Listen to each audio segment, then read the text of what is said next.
Welcome. I'm Julie Bacon, and you're listening to the Mindset Coaching for Handlers podcast, a podcast for dog handlers who are on a mission to achieve big goals.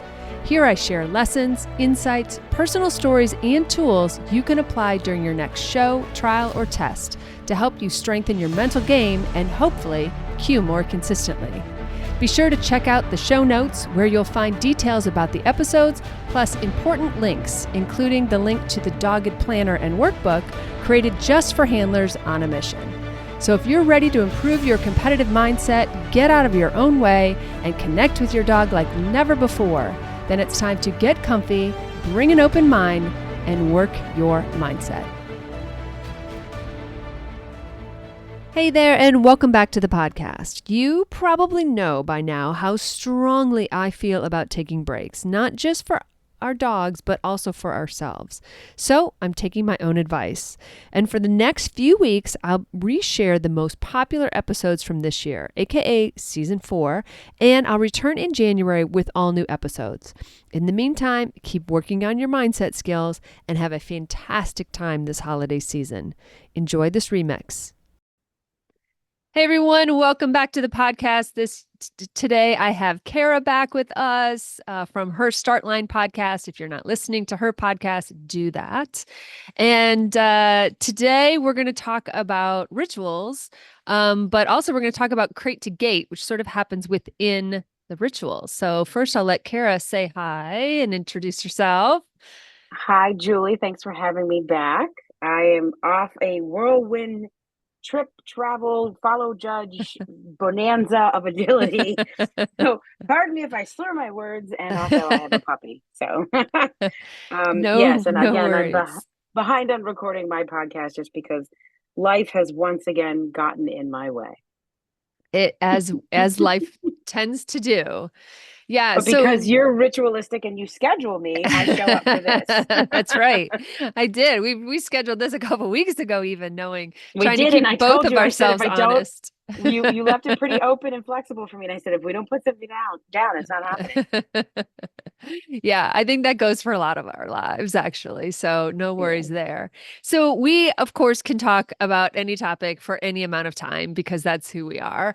But I was thinking that the group sort of needs a refresher on rituals. And of course, I talk about rituals, meaning from the second you open your eyes in the morning on a trial day to the time that you walk to the line. What does that look like? And the reason I care about all of that is I think that there's so many things that you can control in that moment. You can control what you're wearing. You don't need to be running around the house looking for leggings, the morning of. You can have your lunch packed. You can have the dog treats, the jackpot ready to go. You can have all that kind of stuff. You can walk your dog and da-da-da-da.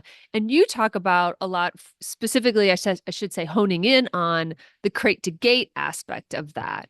So that's kind of where I wanted to spend more time today, because I think most people, I think, can get dressed in the morning and can get the treats out and all those kinds of things. And while there's aspects to that, like walking the dog and, doing some other things that I would like to be more habitual, maybe, I think everybody does want to focus on crate to gate and why that matters so much. So maybe you could just give us a level set of how you think about it. Sure, but I do think we should do another episode on the morning rituals because even in my travels, I packed my outfits. I laid out all the outfits and I packed them by day and then in ascending order so that I could get them from anyways. Oh, to incriminate myself though, I have printed out for specialties when I'm really gone a long time.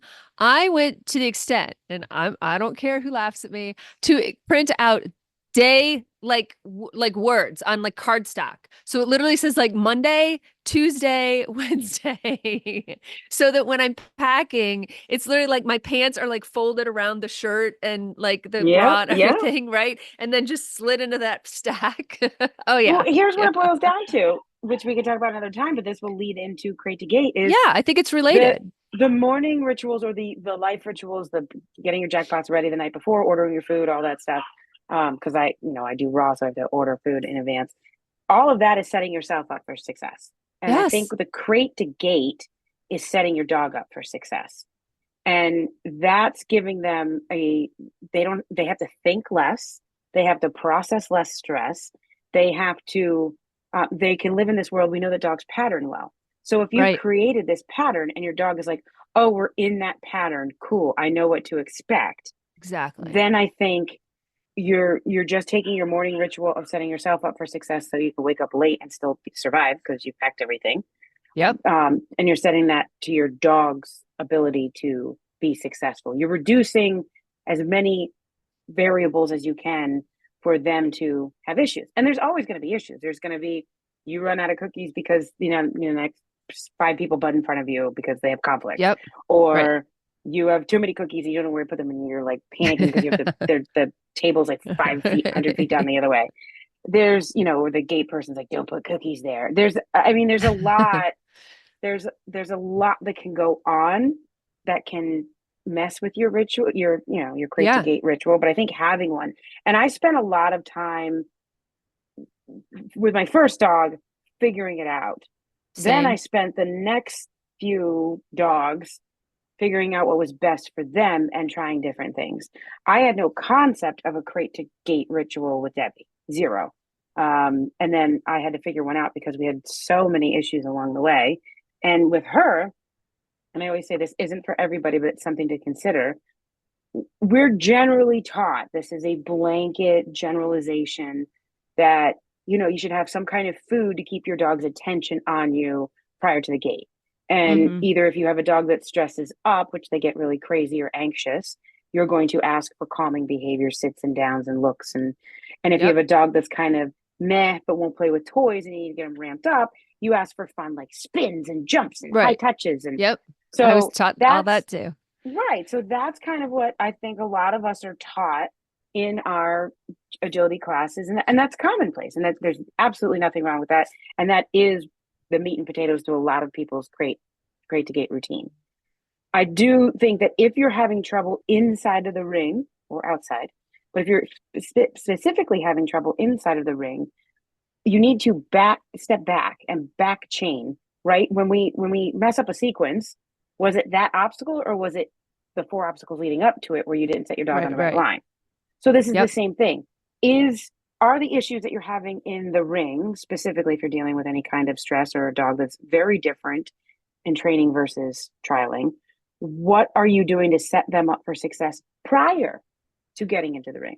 Yes. Do they know all of the expectations and expected behaviors from you and them that are going to happen? Because the other thing too is you're going to get weird. That's your realm, Julie, Yep. where you're like dealing with the mental. Yep. If you can have as much of the routine and the ritual normalized, then I'm not saying you should get weird, but it allows a little bit of leeway for you to get weird because your dog's like, okay, we're going in the ring. She sometimes gets like this, but this is cool because I'm gonna get 6 cookies. I'm gonna do 14 spins, and they just know the deal. Yeah.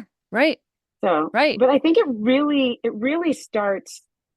I mean, we could go far back to when you wake up in the morning, but it does start prior to even touching the crate, right? Before you even open the crate. And I'll focus mostly on that, but I just also want to say that I have a couple friends that when we walk at trials, we keep walking, we run into each other. We're on the same quote unquote walk schedule. And it's because you have to know your dog. Is your dog a dog that needs to rest between runs? Or is your dog that, my Wendy, she needs a rest, but she also needs to keep limber and moving because otherwise she'll get Mm. too deep into slumber or she comes out vibrating.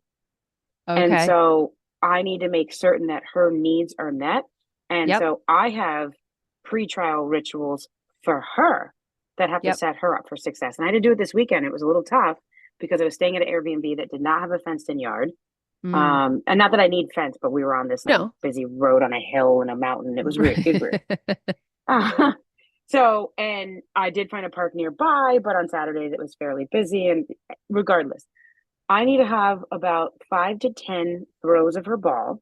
It does not need to be far. It does not need to be anywhere, it just has to have grass and safe surface.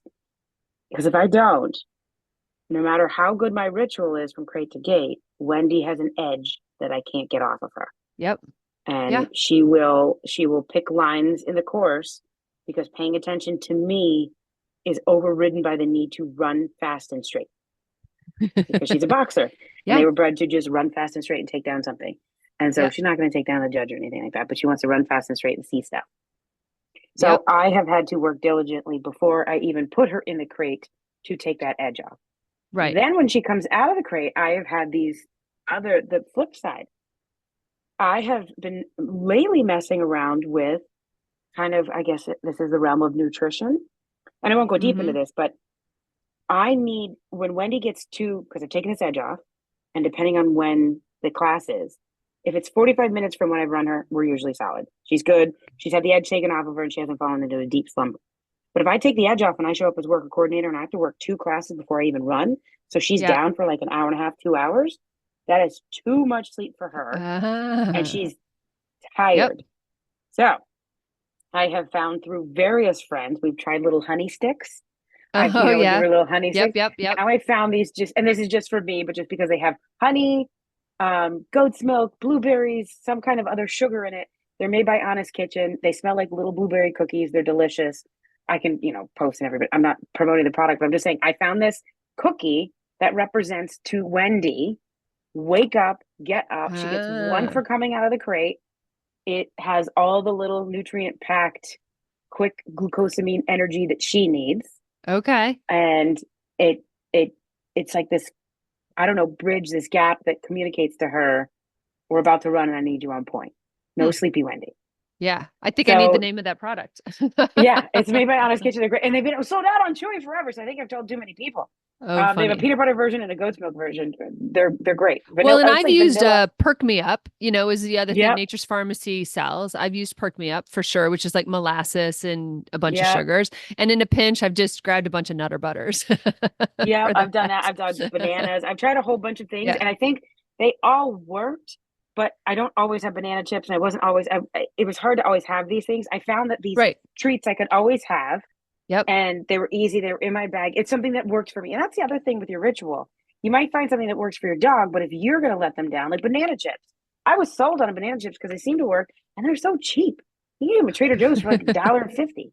And I thought that was phenomenal. So, because, the dog ones are, Right. Right. $18 for a 3 ounce bag. Exactly. So, yeah. So, anyways, I messed around with that for a lot of the time because Wendy has had some energy struggles both up and down. We also had some grief and then false pregnancies, and we've had a hot mess going on. Yeah. But I have finally, after, she's 3, I feel like I have a really good crate to gate routine with her. And I messed around with things. I did reintroduce food in the what I would call a lineup.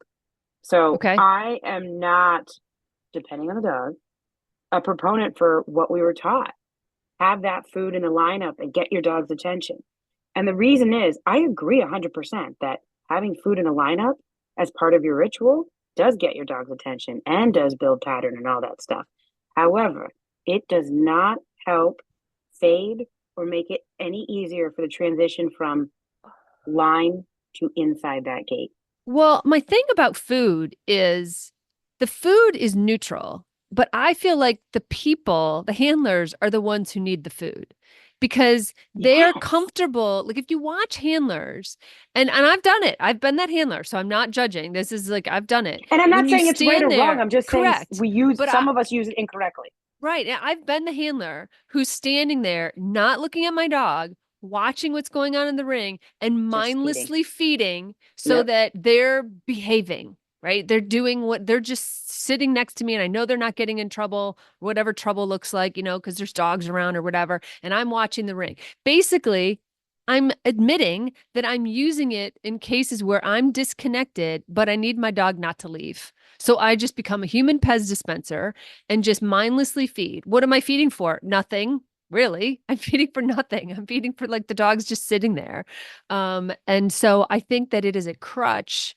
It is useful and it can Absolutely. also be a crutch. Like I don't want to say like I'm against food because the next time I walk to the ring, I will have food in my hand. So like I'm Well, not right, against right. it. And I just want it to 90% be of the people more around me will too. thoughtful. Right. I just Right. more And I also planned. think I'm gonna respectfully disagree that it's neutral. Okay. Food for many dogs is not neutral, it's reinforcement. And so neutral, more neutral would be, I would say, petting or verbal praise. That's Okay. more still a reward, but less high value. I think food, and we're not. Let's be honest, we're not. Some of us might. We're not lined up with Charlie Bears. We usually have cheese or their meatballs or part of what they're going to get for the jackpot or lower value of it. But some generally, I think that it's not as neutral. And then what happens is these dogs are sometimes mindlessly getting fed or they are being asked for behaviors or connection. Yep. And Yep. then there's this harsh stopping point when Right. you go through that gate. Right. And then it all And the dog, stops. Everything it all else, stops. everything stops. And here's this is a twofold problem, kind of dichotomous in a way, because it's a problem because the food stops, but also because in training it generally doesn't stop, right? Right. So we could fix that dramatic change. We go through that gate and there's no food if we did the same thing in training. But we're not going to, because training, I always tell people, you're not running the marathon in training. You're going to run 4 or 5 obstacles and reward, the sequence or the piece or the skill that you got that you wanted. And you're expected Yeah. to, and you're crazy to not do that. But how do you otherwise then don't feed to the gate and then climb through that gate and now your dog has Right. nothing. The Well, and of course, transition. sorry, I was just gonna say the other Oh, part of that is that the part of the handler that happens, right, is we also flip a switch like in our brains, in our energy when we walk into the line too. So like it's like that you walk through that magic portal and it's all yes, different. Like you're you're different, the different, the dog's food's different. different. And I Yeah. always talk about we talked about this earlier, but the compression of, I had this woman a few weeks ago. She's a lovely Pomeranian, and she trains at the place that we trial many classes a week. And she couldn't understand. I think she was a novice or open at this time. She couldn't understand why her dog was so different. And I took her shoulder and I turned her around to look at the arena. And I said, "Does this look like Tuesday night class?" And she's like, "Oh no." And I said, "Do you think it smells like Tuesday night class to your dog?"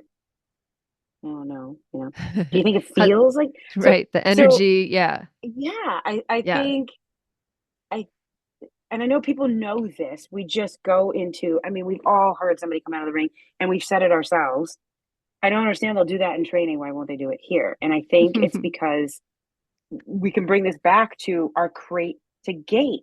What are you doing in training and in trials that is patterned, predictable, consistent, and clearly communicates to your dog, we're about to go do X. And Right. X is agility. And we're at a trial, yes, but we've set ourselves up for success and practice this in training too. And I think that's something where we need to bridge the gap. We need to focus on our crate to gate at a trial. And then we need to see how much of that we can practice just as we would a front cross, a rear cross, a blind cross, a contacts in training. Because So I don't think enough people do that. So I agree. And I want you to break down what you think are like the components people need to pay attention to. But before you do that, can you define or explain? Because I think the Startline listeners know, but I don't know if the mindset listeners know, like how you talk about compression. Because when I heard you talk about it the first time, I was like, oh my God, it's just such a good description of it. So what do you mean? Talk about what you mean by that and that, because I think really once you understand what's happening in that moment, then it changes how you set yourself up for that moment. Right. So the ring is large, right? We have 100 by 100, 80 by 120s. We have, 80 by 100. We have rings that are fairly large.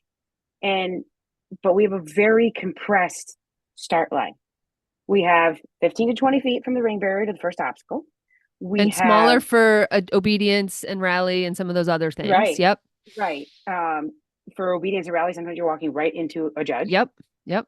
For agility, in our area, we have a facility that does not like to move its table and scribe. So right to your right is your table and scribe. Right directly behind you is the leash runner, who this weekend I had to actually, and I haven't had to do this, but advocate for your dog. She was lovely. I this is not to disparage the leash. She was just trying to do her job, but she kept inching up trying to grab my leash, and I was like, And I looked back and I said, can I please have some space? And she was kind, but Yeah. you've got that leash runner right there, ring crew, chairs, equipment, and then dog bum smells for lack of, Yep. Yep. how many dogs sat in Have that very sat in same that spot right spot. before you? Yep. And what do dogs gather the most information from? Right. They're bums, right? They just want to go up and be like, what did you eat today? Right. Who are you? It's their P-mail. It's all that information right there on the floor.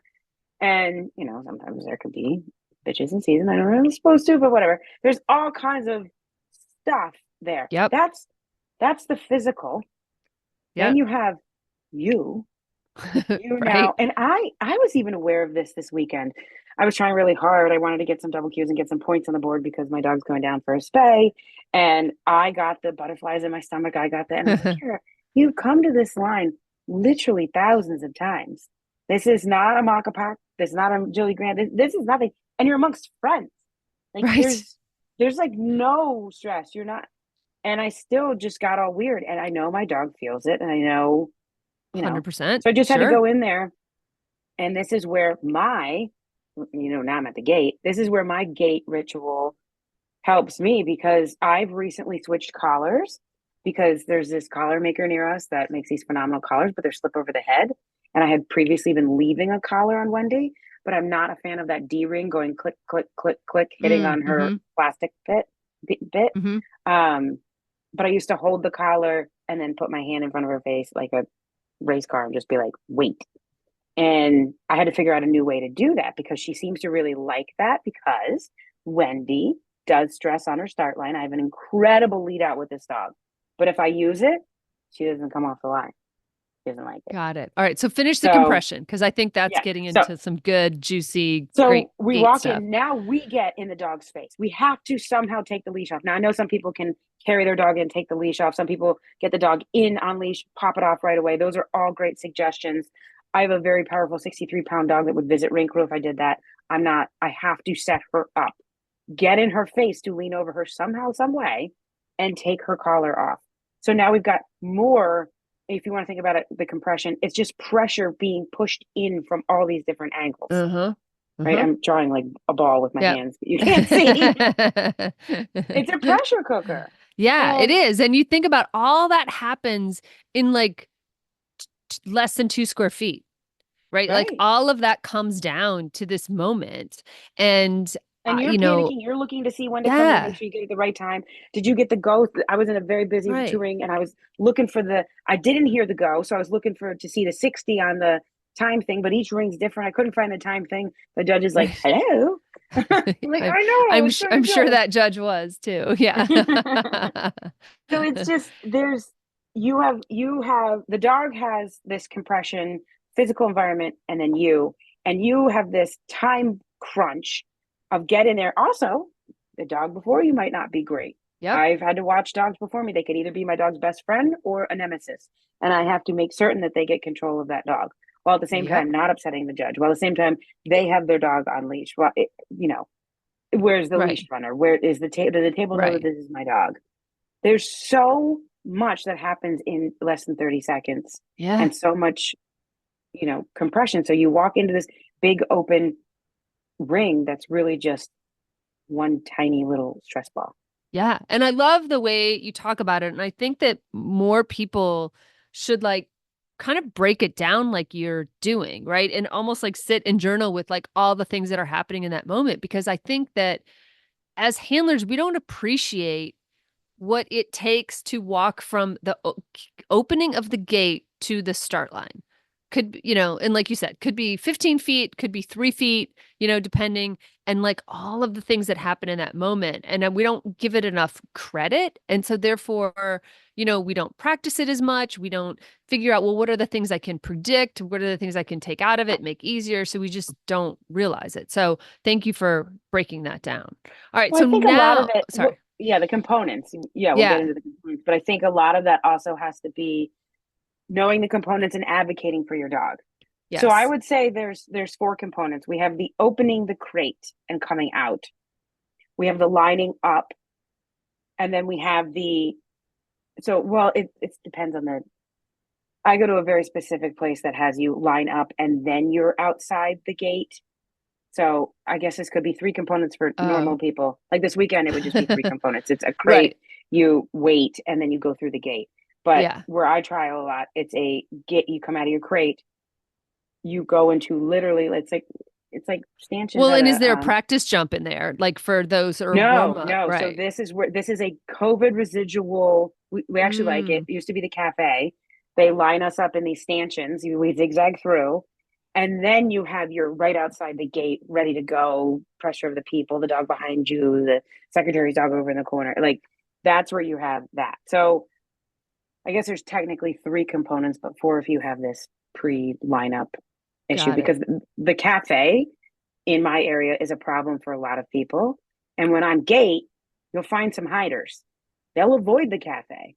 They'll come down Well, the super late. cafe reminds me of like big national events though too, where they like make you get in a queue or a aisle or a tunnel or something like that that you like is artificial in that it's not a natural thing It's a to do whole or not nother something that tight you're environment, yeah. and you have a Yeah. wall. And so I think that's what makes it big. The biggest Well, difference is and the what when energy you, of yeah. everybody, your energy, my energy, like the other handlers, like all the energy in that compressed space, it really, you really start to feel that too. I get Well, it. That, we also have interesting issues in there too because some people have barking dogs yeah. and other people don't like barking dogs. I actually love it. People are like, "Oh, I'm sorry." I'm like, Yeah. "You're And not I'm the bothering don't me, like but it you can talk." person. Yeah. So it really, you see those people struggle. Meanwhile, I'm trying to rev up Wendy, but keep her from barking. Yeah. So there's again three Yeah. components, but there's that fourth one if you're in those unique situations where you have this cafe stanchion lineup before the ride. But so technically, there's the open our gate, staging, and then going through sorry, open our crate, then going through Yep. the gate into the ring. And so when you open the crate, and this is silly, many of my dogs and most dogs would just shoot out or come out or stretch or whatever. I and I'm having this with my puppy too, so I know this is a me problem and not my dog's problem. Can't wait Um, to hear this. I overtrain the crate, and so my dogs don't want to come out because by staying in, because They the get doors will be rewarded. open in my house, and if I catch them in a crate, I pay them. So Right. why come out? Why come out? So I've now had to introduce a whole nother Wendy has to. I open the crate and you can ask my friends. My friends used to have to actually come by and call her out for me. Oh It my was bad God. because That's I really can't drag funny. this 63-pound dog out. So, anyways, now we do a strong touch. She comes out. I do the rear legs. I stretch them myself. Sometimes they do that Okay. themselves, but and then I ask my dogs. I've trained them to go into a bow and do their own front stretch. I call it stretch and betching. We do that. Then I have to scritch the shoulder blades. And while I'm doing that, I then ask for a kiss. That is like the first 3 seconds we've come out of the So crate. the thing I think that's interesting, right, is because we could each go down our line and change it dog to dog and like all the past dogs and all the things that we would do. But I think that what is important as people are designing those first 3 seconds, right, for their dog, for their unique dog, what is it that you are trying to accomplish? Like, what I am is trying to your accomplish, goal? I am trying to figure out my dog's attitude. How does Got it. she feel? And if she stretches, my most stressful dog would not stretch until like the last year of her life. Okay. Um, Wendy will stretch, Debbie stretched, Walter stretched. So stretching is part of this is borrowed a little bit from Sarah Stremming's start button behavior. What behavior can you ask for or expect and get at a level that tells you the dog is ready? Right. That. So I some people love will that. do, That's really yeah. important. And so Wendy's a big kisser. If she will not kiss me, something's up. She's not ready. Right. So Yep. when she's down in that stretch, which to a dog is a relaxing, stress relieving behavior, but if you've trained Mm-hmm. a behavior, it can sometimes just be a A behavior and not trick. the actual physical stress or sorry, stretch. I Right. want my dogs to stretch. I don't care about the trick. I want them to physically stretch out their shoulders. And so sometimes my dogs will give me a half stretch, and there's no cookie afterwards. The behavior's already trained. The cookie comes much later. So if they give me a half stretch, and they're just performing the Yep. ritual without being into it, that gives me information. I might not have a dog. Right. Right. I have a dog that's just going through the motions as opposed to performing the ritual. And I think that's a big difference. You can gather a lot of information in those first 3 seconds. Yeah, you can. But again, the reason I ask like what your goal is I think that there's so much of this that is habit or just robotic, or you're just doing it because you've always gotten your dog out of the crate like that. Like you're on dog 7 and you've just always done it the same way and you don't even really know why you're doing it. And I think it's also a moment as a handler, we can be really in our heads because we're thinking about what's next, or maybe we went to the crate to get them a little bit late, or it's raining outside and they don't want to go potty in the rain or whatever. So our minds are 7 steps ahead. And to be present enough in that moment for you to be able to get a lot of information from whether they stretch or kiss you is a big deal. But it's only Yeah. works if you are present and you are listening in that moment and you are not already, thinking about like, oh, who's on the line, who's in the ring, what's going, you know what I mean? If your head isn't somewhere else. Yeah. And that's also giving me information for staging. So if I don't have a dog, Yep. when I go to staging, I have to find, this is outside of the gate. You're lined up 3 to 4 dogs hanging out in the area. I have to make certain that I have space because now I need to rev her up. I need to grab her little tootsies and I need to play our little games, see if I can get her to speak. If she comes out and she does a deep stretch, and she was doing it this weekend, she came out, she was pulling her back legs out of, I call it Oh, yeah, yeah. like baby seal. They put Yeah, their, yeah, yeah. she was doing that. She was stretching herself. I was like, okay, I had a dog all weekend. I had a great dog all weekend. My handling, on the other hand, but So so do you this take them out weekend, to potty in between the staging and the crate? so I do not, but many of my friends do, and I'll tell you why. Wendy is this strange. Debbie was the same way. Walter, yes, I did with Walter. Yeah. They could go hours to the Yeah, point where I that's would say go Moxie. potty. I would say go potty. Debbie would fake pee Yeah, just to go Indy would back in the fake building pee. to run. Yeah. Yeah, I taught Indy so well to potty on command that if she didn't have to go, she would fake it and stand right up, Yes. back up. And she'd be like, "We good?" And I'm like, "Fine." Yes. And most of my dogs, I've always pottied before in that it's Correct. part of their warm up though. Like I care mostly that they're like moving around and they're warming up and I can see their energy at that point.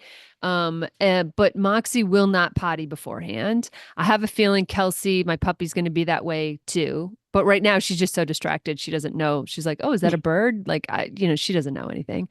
But then it changes my pre-crate, I'll call it ritual, and that Moxie has to have a really good long walk.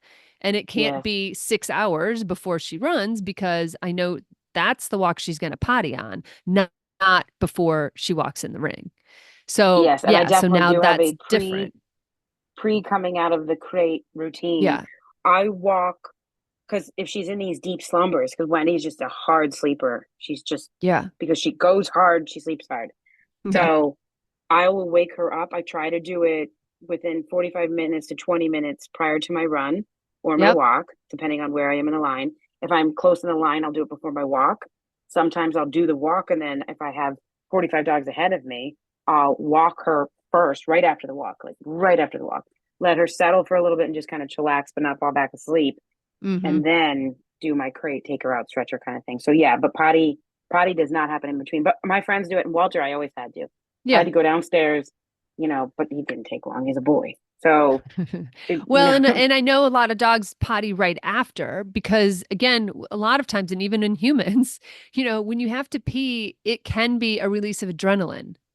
Like yeah, that's actually what's happening in your body. Also, hot flashes, like why you have to pee in the middle, because your body, as soon as it releases that adrenaline, it's part of that shedding of it, which is, I don't know, mildly interesting to me anyway.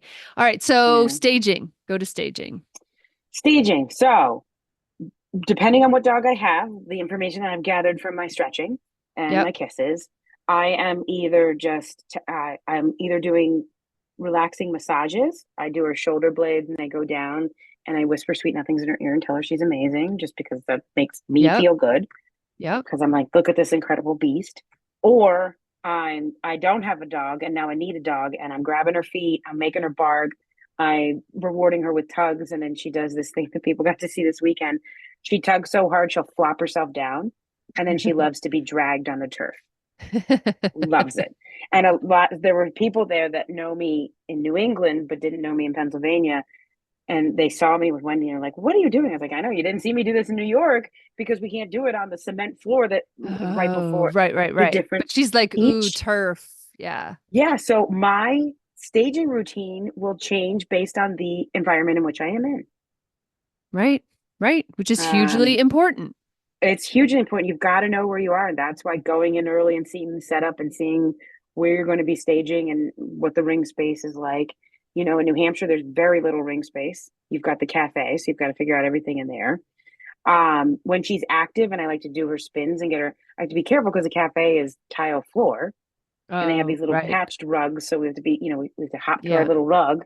Just all of these. I mean, I could go into so many details. I'm such a nerd on this, but No, only but I think because that's I've good. That's the point, is that you're thinking through that. And the point is to think through these things ahead of time as much as possible and to start to figure out what works so that when you get there, because you're thinking a lot about it talking to us, but you don't think about it when you do it anymore. It's just so normal because that it's you're just like, ritualized. yeah, it's ritualized. And the reason like, for instance, the reason I started using the word ritual, which is could just be habits, could just be, I don't know, 100 different like synonyms, is because I want them to be non-negotiable.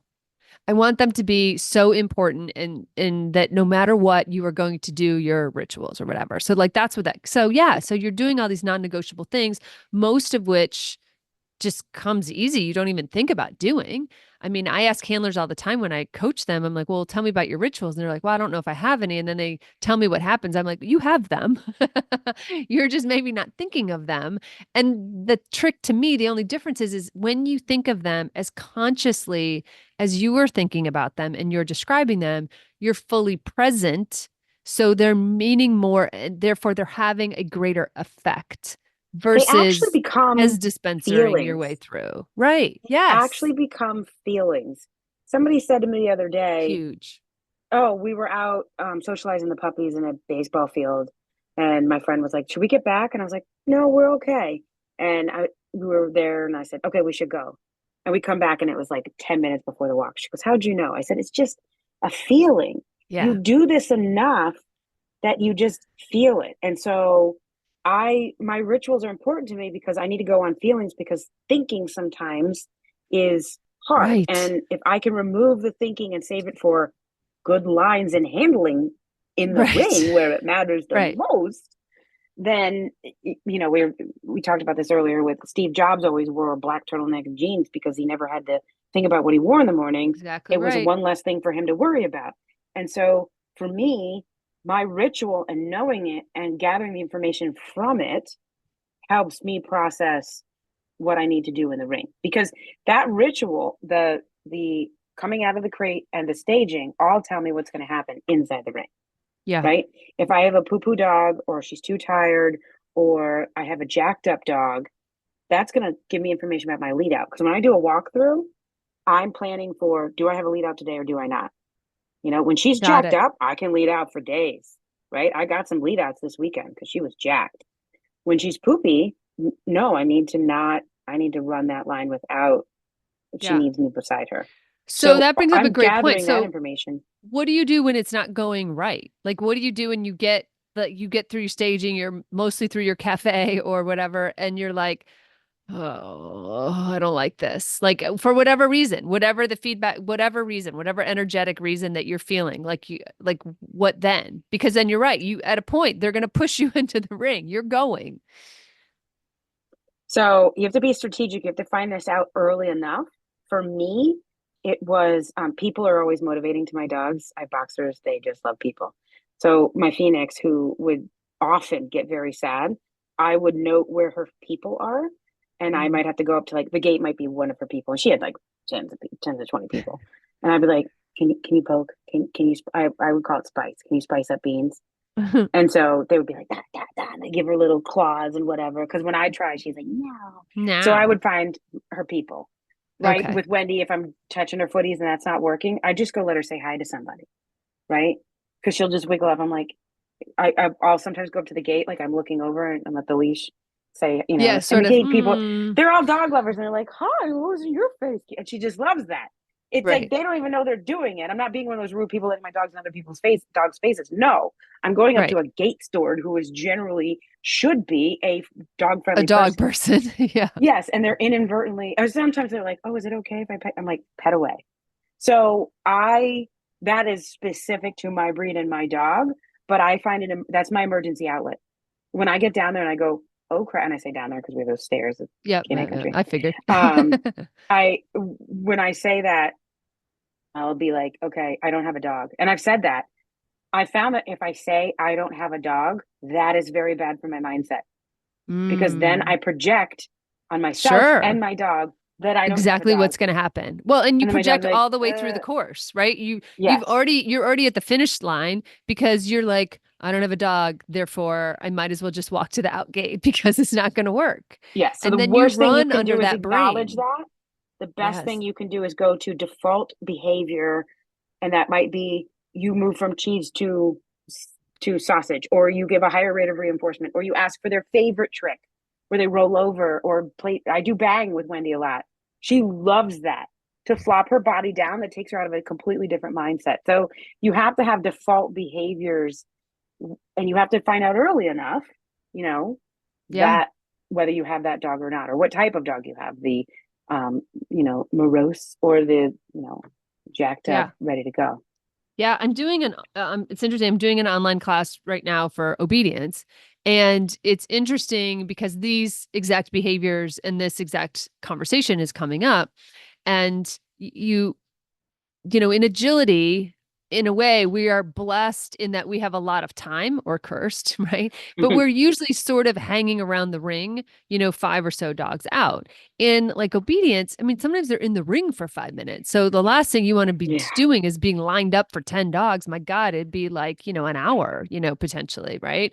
So I think that, how you handle that, again, we have to figure out what those behaviors look like for the different rings or different scenarios, different environments, and how you gauge where is my dog? Are they too up, too down, just right? Like, it's a Goldilocks problem. And how do you You know manage what's that? interesting that I just thought of between the sports? I've done rally, I haven't done obedience, but in rally, and I would assume this is an obedience, you're part of your warm up routine, I'm sure, is practicing like tighter sits or Yep. getting in. And we don't do that in agility. Why don't we No, stand there right. and do rear crosses on the flat behind our dog or like, Right.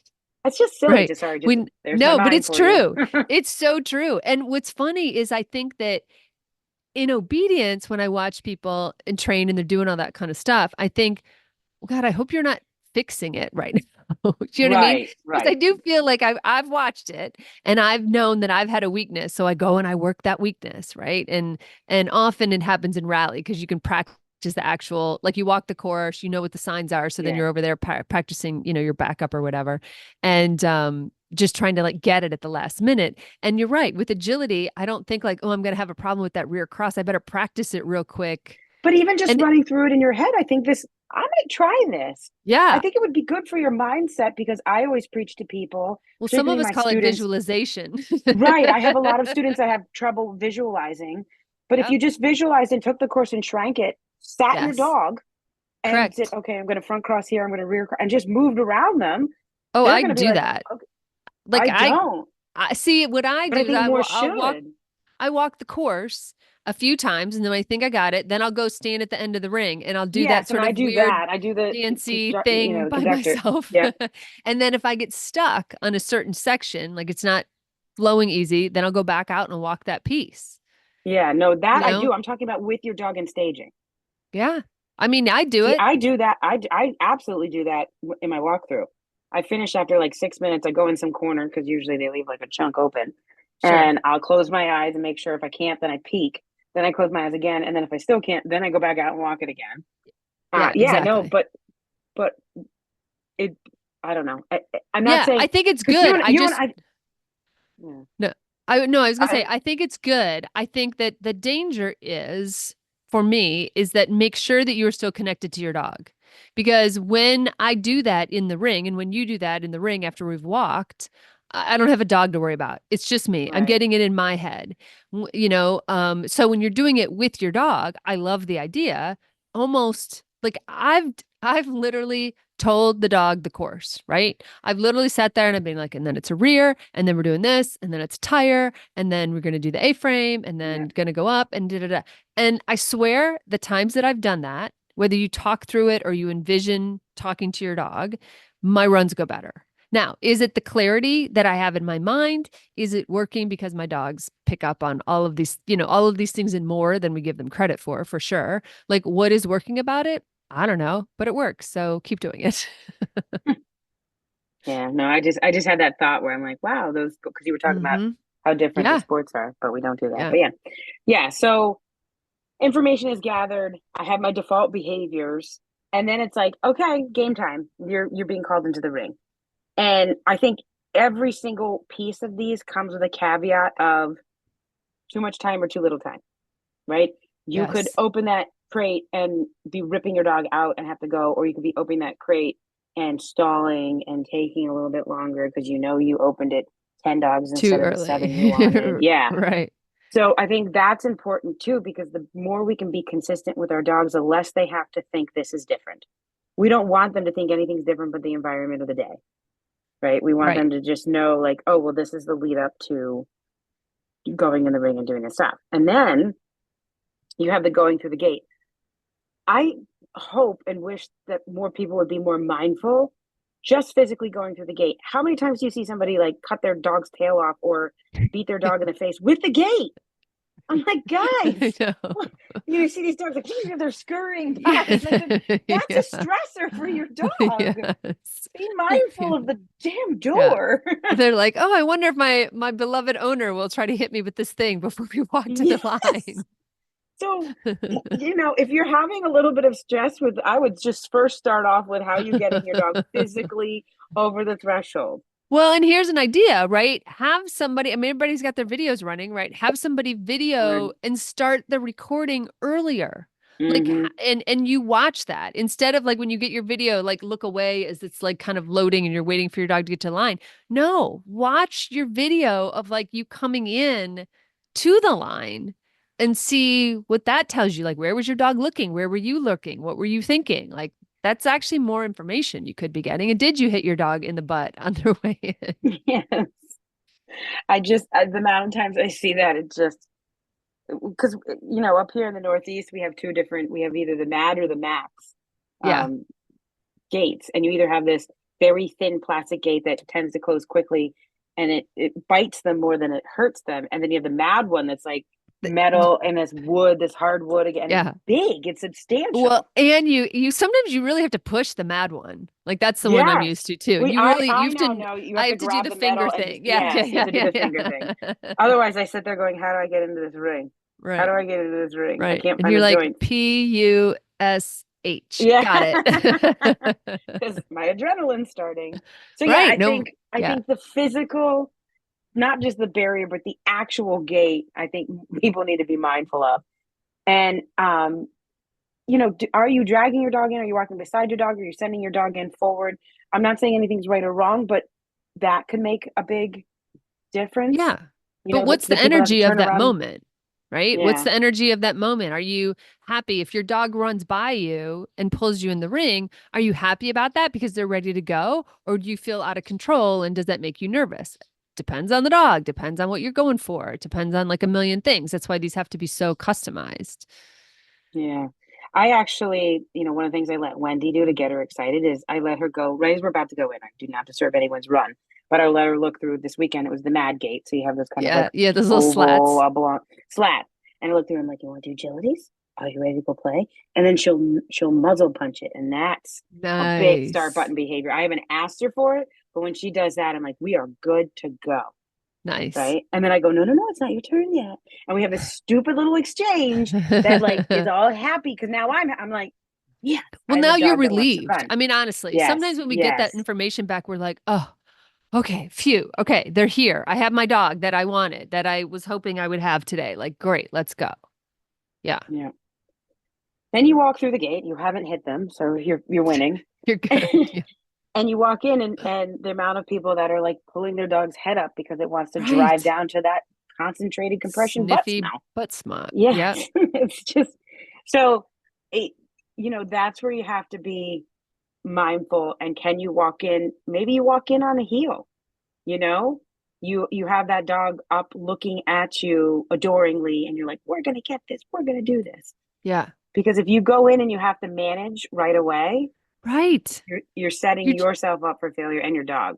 You should right. not. You should default to management for safety, but you shouldn't default to management to have a good run. If that Yeah, makes sense, like manage your dog from chasing the next dog running in line. I know sometimes that happens, and people are like, "Whoa!" when the dog's going crazy. for But sure. if you have to go in and pull your dog's face up, I would come up with, instead of having to constantly pull my dog's face up, and I'm working with this woman that has a Portuguese water dog that has an insatiable need to sniff the ground. Insatiable. It's beyond just stress. This dog, it is highly rewarding for him. It is Interesting. just, yeah, it's been an issue in every sport. And he's not a stressed dog. He's a very big male boy. And Mm. I mean, he'll sit there and he does that pervy licking. Like he's Yeah. just, yeah, Perfect. it just to say that I know the difference between sniffing Right. and Yeah, yeah, just, yeah. yeah, No, I yeah. have boys too. I get it. Right. So we're working really hard on, his up, instead of just Hmm. look, because her look was toxic. It became contaminated. So we do Yeah. up, and that needs to be a behavior. You need to be proactive instead of reactive.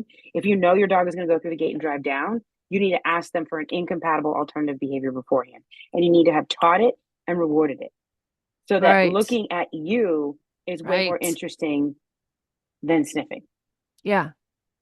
Yeah. Now, the flip side is, if you have stress, okay, well, then you have stress, then you need to address the stress that's causing the sniffing. But there are some dogs that are just like, let me take this in, because Yeah. it Yeah. is phenomenal. Yeah. We've put, by the end of day one, there's Oh my 350 God. butts that sat in one place. Right. And I don't think anybody thinks about it. No. Like I don't think anybody thinks about it. I'm thinking about it now, and I'm thinking that, I always, one of the things I do when I walk the course is I walk off how far I have to set my dogs up, how Yep. far Yep. back. And because, those of us with bigger dogs, we have to think through these things, And I think I'm lucky because I'm way back. I want her to Yeah. have like a small and a big stride, like a get out of sit kind of stride and then a real stride before she leaves the ground. And so that means that I am usually 12 to 15 feet. Like I'm at her butt is at the gate kind of thing Yeah. because in some rings it's crunchy. And which is also something I have to practice. The first time I sit her down, if her tail's touching, that's going to bug her. Right. So you Yeah. have to think all that stuff through. But I think I'm out of sniff zone, I think is what Yeah. that's coming to Well, is because no I one not else is only back look, there with me. I always look at snip zone, but I also look, there's always, and it's inevitable. The Berners, the Shelties, the Border Collies that went before me, the Husky, the owner that was The feeding them hair. cheese, it sticks in their damn chest fluff. And then they sit on the line and I watch it drop, and my dogs are like, ding, ding, ding, ding, ding. So I actually walk in, and sometimes I'll just hold my dog back a little bit, and I'll kick or pick up that cheese and toss it out of the ring. There's people that I follow in New England that I'm like, you're a dropper. And again, not their fault. They're like pounding the cheese in the face Right. right Yep. before they go in the ring, or the Yep. dog is like, and it just comes up. And so it's just, Yeah. oh, yeah. Yeah. I have, as you can tell, not fuzzy dogs. Yeah. You and I have very different grooming habits. All Yes. So right. I have So to inspect the sniff spot yeah. for, because my dogs are going to drive down, and not, I've had my dogs come up, find a piece of cheese, and stay there for like 20 minutes. I'm like, it happened. Well, this weekend I had an issue. So I have this puppy, and she is best friends with my Wendy, and she has shredded her neck. Like, Wendy allows actual biting. And Oh so my Wendy has God. scabs. And so Oh when we my came to the God. line, I would take her collar off with an irritate her neck. This was not stress. She does have stress, but this was Right. legit. You were And it was for literally like, irritating her neck. Yeah. and I was literally irritating the judges because she was, and they're probably sitting there thinking the dog's. I was like, look at her neck; it is shredded. When I dropped her off for the spay today, I was like, "Hey, heads up!" They're like, "Has anything changed in her life?" I said, she's not dying, but I have a Yeah. puppy that You could put some ointment on that. That wouldn't yeah, kill I you. have been. I've been Yeah. pretty yes. No, I Anyways, meant them. Yeah. so yes, so it's one of those things that I had an extenuating circumstance where I was like, I initially thought I was stressed, and then my friend was like, "Look at her neck; it is shredded." Oh, right, there's little scat, That's so it's funny. itchy. That's So funny. yeah, it's all these things that happen So, okay, in the so compression zone. in like to summarize, which is not even really possible, but like then how do people practice these? Well, let me d ask it differently. I think some of us just practice these or just think it's going to get better by just going to another trial, going to another trial, going to another trial. And some people are experimenting, they're experiment one weekend. So I love those people because they're trying to figure it out. That's great. But is there a way to work on this or aspects of this without trialing? Because you're in a different kind of environment. Like it just feels like we should know a lot of this before we put them in a competition environment. Like what can we do ahead of time?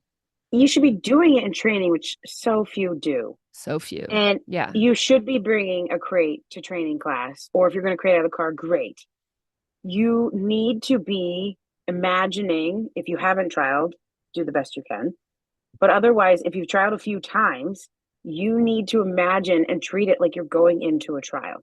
Yeah. And it just, you have to focus on, because here's the thing that the crate to gate routine, well, it gives you a routine, but here's what studying it does. It gives you information about the success of your runs and setting your dog up for success, right? It's just like laying out your clothes.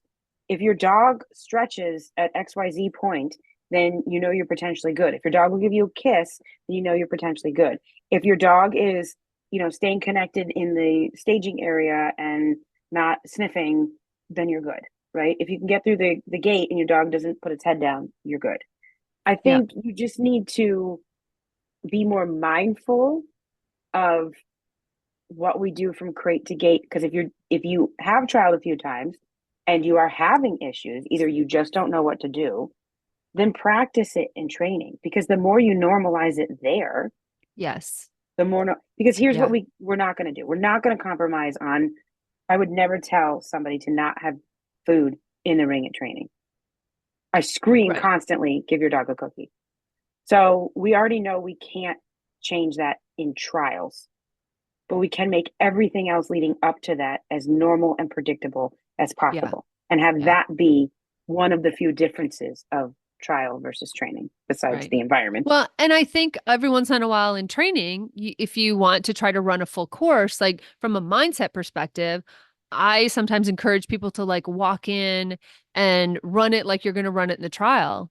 And if you make a mistake, you keep going. You do what you Yes. would normally do because also people get into a trial situation, they don't know what they're going to do in a mistake. Oh, should I redo it? If my FEOing it out? Is this fix and go? Like what's happening? And so they don't plan for that. They don't have that experience. The dog doesn't Oh, know that's what to another do. podcast. We have 100 of them all just right here.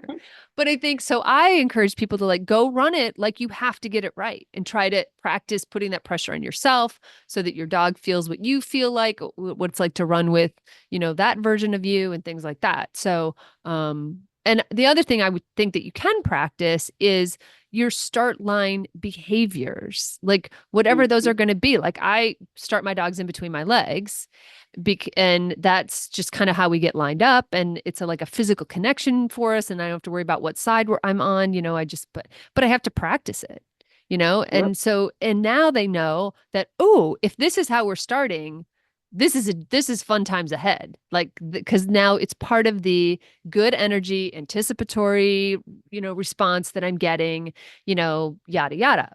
But I had to train it. It wasn't just like, you know and I now am teaching a class of like very beginner agility, like foundation stuff, and a lot of the people have obedience and they're all like heeling up to the line, and I'm like, that's great, but then they cross in front of their dog to go to the other side, and I'm like, that's not as great. Let's talk about that. But anyway, so yeah, I think, Well, I I mean, totally agree with that. I practice Wendy's setup.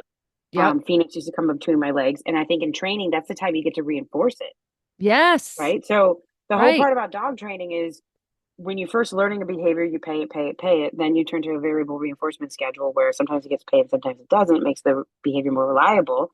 Then you get to the point where in training, you have the opportunity to reinforce what you can't in trials. And so I think it's super important to not only have that and practice it, but pay it Right. because that's the time you get to. It's the only time you Yep. get to. Yeah, exactly. All It right. builds more meaning and value. Last words of wisdom on crate to gate. Anything we didn't talk about? I think we covered most of it, but just be more conscious, aware, and thoughtful of what you're doing and what information your dog is giving you. And if it's not what you like or you think they're uncomfortable, change it. Don't be afraid to change it. Yeah. And don't change the whole thing. Pick one Right. section, one Right. component. Either Right. pick coming out of the crate or pick the staging part. Maybe you go to a more private area, or maybe rev them up closer. Like just pick something to tweak and change. And that's what I've been Yeah. doing with Wendy. And really, I feel like we're in a good position now. And so I think that's probably the most important takeaway is if things aren't working, look at that. Look at your pre entering the ring routine. Yeah. Also look at what you're doing when you go in that ring, Yeah. the Yeah, for compression sure. I mean, zone. I think if I were to walk away from this, I would actually go sit down and like kind of journal it out into those three sections, right? There's And a lot of think details to write down. there is a Yes. lot of detail. And then when you really think about it, like I'm sure, like I already know myself, right? Like I'm sure that my weakest part is um I don't know, probably walking. Well, no, I do a little bit of the mindless feeding right before because I want to watch and I need that. Like that's part of me, but I want my dog to stick around. So I become like a Pez disp like I'm feeding them and not even looking at them. I could be, another dog could slip in like similar height and I would just start feeding it because it's just right See, that's there. where I Right. put Wendy in And a bag and I tell her to stay dead so I can watch. right. So she's Right. just laying there like a Well, lump that's of I mean, observation. yeah, I'm calling myself out, right? I mean, I'm saying like, okay, Yeah. we got to stop that. We got to figure out like what that replacement is. So yeah, if I were journaling this out, I would make the three sections and really think through. And then to your point, you change one thing or you focus on one thing and then you make a note. Like, did that work? What was the result? Like, how did that impact it? And yeah, get someone to video you coming in the ring. Video you start that video recording earlier, you know? Yeah, and see what you can Yeah, see. no, that's a good idea. Yeah. All right. There's so Anything much more I else? could talk about. I Because now that I'm like know. I visualizing and I'm like, oh, there's know. so much more I where I store the know. treats and where I have the this and the that and then Yeah, I know. We could get yeah. we as usual, we can go for hours Yeah, on there's so one much to topic. discuss. I know. I know. I know. So I Just will don't hit cut your dog us with a gate on the way in. That's it. right. Yeah, if you get nothing else out of today, please stop beating your dog with a gate. Yeah. And look Stop at gate beatings. last little side adjunct. Look at your leash off, coming off routine too. I see a lot of dogs that Yes. are like, "Ugh." It's just Yeah, that right there is a big stressor. right. It can be, right? Can be. Well, mine, it seems My, to rev them up. Like when I pull yeah, it over their head, they're like, ah, yeah, and I'm that's a like, mini, oh, okay. we have a mini American Shepherd, Rev is literally his name. Okay. I told her, I was like, you need to get a clip collar because every time you pull that off his head, he's like, he comes out like flying. Yeah. Yeah. Yeah. And And I my think, dogs hated anything coming over their head. They had cropped ears. So I would always just use oh, clips. right. Now Wendy doesn't. She doesn't seem to care. Oh, yeah. Yeah. Yeah, I think too. So sometimes the other part of that is I've used a different, sometimes I have my training collar and leash versus my trial collar and leash. And Yeah. while that keeps my trial collar and leash all like, pretty and fancy, like every They once in a wash while, fine. you gotta practice with the real Yep. thing because if suddenly the first time you do that is in the ring, they're gonna be like, what the hell is that? I Right? always practice with my trial leash because my trial leash is my agility leash. I mean, I have 50 of them, but they're Of all course, we all, like yeah. that's Leash is my, anonymous. Yeah. yes, that's my agility. Like I make sure about that. Even though I Yeah. walk in the building and I take it off in 2 seconds where I train, there's not a lot of staging area. I Yeah. still use that leash, even though there's zero Yeah. point to it. Yeah, But that matters because they know. it They does. know the difference. Cool. Yeah. All right. I'm going to cut us off only because We could otherwise go it'll forever. be It'll 30 never end. hours. But thank you as always. Tell our listeners where they can find you. You can find me at startlinepod.com and also on Facebook. I'm not that great at Instagram. It's all connected, so Facebook is probably a way to go. Yeah. All right, cool. And your podcast is all the usual places. It is on all the things: Spotify, Apple Podcasts. It's on Amazon Music. You can find it anywhere. Perfect. Perfect. All right. Well, thank you so much. As usual, it's awesome to talk to you, and we'll do You it as again well. soon. Definitely. Thanks so much for listening to the Mindset Coaching for Handlers podcast with me, Julie Bacon. I am so grateful for your precious time. Check out my Dogged Planner workbook and journal available on Amazon. Just search for Dogged Planner. I also offer monthly membership that's perfect for ongoing support of your awesome goals. Check out theqcoach.com for details, or just stop by and check out all the ways you can work on your mindset. And be sure to follow me on Facebook and Instagram at theqcoach and let me know how it's going. Finally, please share, subscribe, and leave a review. This helps us podcasters tremendously. Plus, I know I get my best podcast recommendations from friends. Thanks, and have a great week with your dogs.